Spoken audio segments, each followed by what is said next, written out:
సర్వశాస్త్రమయీ గీత అని మహాభారతమున పేర్కొనబడినది.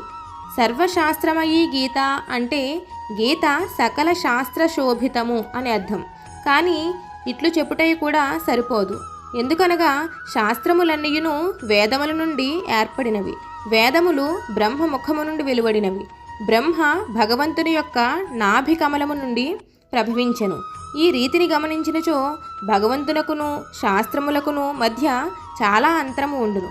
కానీ భగవద్గీత సాక్షాత్తుగా భగవంతుని యొక్క ముఖార విందము నుండి అవతరించినది కనుక శాస్త్రములన్నింటికంటేను గీత సర్వశ్రేష్టమైనది.